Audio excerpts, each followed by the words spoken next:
sagrado do reino de Israel. Às vezes a gente quer escolher pessoas para o campo missionário, pessoas para ir para o seminário, fazer alguém pastor. E a igreja procura só os melhores homens. Muitas vezes fracassa e escolhe gente que não devia. Espero que não seja o caso. Mas geralmente a gente tenta encontrar gente na igreja que se dedique um pouco mais, que esteja um pouco mais focado naquele serviço ministerial. Jesus não é simplesmente o melhor de um grupo. Jesus não foi alguém que passou 4 anos no seminário. Jesus não é alguém que simplesmente calhou de ter estudado mais ou de dominar mais como é que se esfolava ovelha. Jesus foi o homem perfeito. Jesus foi o próprio Filho de Deus. E sendo o próprio Filho de Deus, ele vai diante de Deus por nós. Não é mais um homem tão pecador como nós somos, diante de Deus, pedindo pelos seus iguais. Agora é um homem santo, é o Deus justo, é o Filho do próprio Deus, diante do Senhor, pedindo por aqueles que ele se fez igual.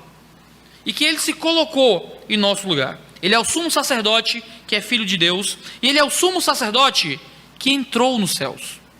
Veja só, tendo, pois, Jesus, o Filho de Deus, como grande sumo sacerdote que adentrou os céus. O antigo sumo sacerdote, no dia da expiação, atravessava um véu para chegar na presença de Deus. E havia um véu e ele tinha que passar por meio desse véu para chegar no lugar santíssimo. E na verdade a gente tem um Cristo que atravessa os céus em ressurreição. Isso é um símbolo justamente da ressurreição de Cristo. Ele vai até os céus como sumo sacerdote. E é interessante percebermos esse detalhe da ressurreição de Jesus, que muitas vezes a gente esquece.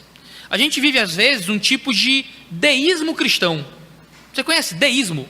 É um tipo de visão de Deus que acredita que Deus criou todas as coisas e sumiu.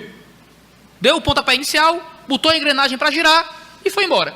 Não tem para que orar, não tem para que, não tem milagre, não tem mais nada. Deus já foi. Ele existe, mas não está se importando muito com a gente. E a gente tem um tipo de deísmo cristão. Jesus veio, fez milagres, morreu na cruz, ressuscitou, e agora o quê? Te vira. Ele foi embora, ele está lá, e a gente está aqui. Mas não foi o que aconteceu. Ele não só voltou para casa porque ele era do céu e voltou para o céu. Ele voltou como sumo sacerdote. Ele voltou como intercessor. Ele voltou como alguém que agora está diante de Deus, exercendo um ministério e um ofício. Jesus não está no céu, numa longa hibernação, dormindo, esperando a sua volta. Não vai surgir um anjo no último dia para tocar uma campainha e dizer: Jesus, bora, chegou a hora, levanta aí, sai da rede, agora é ir lá pegar o povo. Ele está no céu trabalhando por nós. Ele está nos céus hoje como sumo sacerdote, intercedendo, levando a Deus as nossas causas. Ele está intercedendo nesse momento pela sua vida, se você é seu filho. Intercedendo por você, agindo como alguém que está no Santo dos Santos, pedindo ao Pai pelo seu perdão, pelo perdão dos nossos pecados. Alguma vez na sua vida, você já precisou de uma peixada? No Ceará a gente chama assim, né? Você tem o quem indique. Às vezes você vai tentar arrumar um emprego e o pessoal diz: rapaz, aí cuidado que não é mérito não, viu? Nem adianta mandar currículo. Só entra quem tem a peixada lá dentro. Você só entra se conhecer alguém. Tem que ter QI. Tem que ter quem indique, tem que ter alguma coisa. Eu já perdi e já ganhei oportunidade de trabalho baseado em quem eu conhecia ou não conhecia, ou em quem meus concorrentes conheciam ou não conheciam naquela seleção. Deixa eu te dizer, você tem um peixe grande do lado de Deus. Você conhece o filho do dono. Você está numa seleção que você não vai entrar por mérito. Alguém vai te colocar para dentro. Você tem o Deus vivo que morreu na cruz no seu lugar, como sumo sacerdote, ao lado do Pai, intercedendo por você. A gente não tem como estar diante de Deus com medo, porque você está indo para uma batalha que é ganha. Você está indo para a entrevista de emprego na empresa do seu pai. E Ele quer você. E ele morreu por você. E Ele chamou você, e Ele atrai você até Ele. E Ele intercede por você todos os dias. Existe uma ordem em cima disso. O texto diz que nós devemos, então, nos apegar a uma confissão. O fato de Ele ter morrido em nosso lugar e estar diante de Deus agora como sumo sacerdote faz com que a gente confirme e confesse com firmeza essa verdade sobre o Cristo. Tendo, pois, Jesus, o Filho de Deus, como grande sumo sacerdote que adentrou os céus, conservemos firmes a nossa confissão.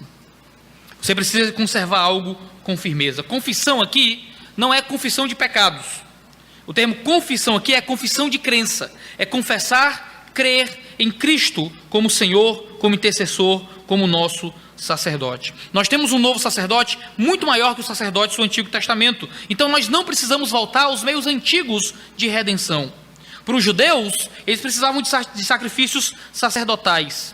Para você, os seus meios antigos de redenção podem ser os mais variados. Se você veio de uma cultura judaica, de uma família judaica, talvez você tenha que ter passado por vários rituais, mas é menos comum na nossa cidade. Você talvez tenha vindo de uma família católica, que precisou de penitências dos padres, talvez de uma família espiritualista, que precisou de cristais, precisava de banhos e coisas assim, de uma família kardecista, e teve que tomar passes, de uma família do baixo espiritismo, e tomou banhos com isso e com aquilo. Você tinha meios passados de redenção.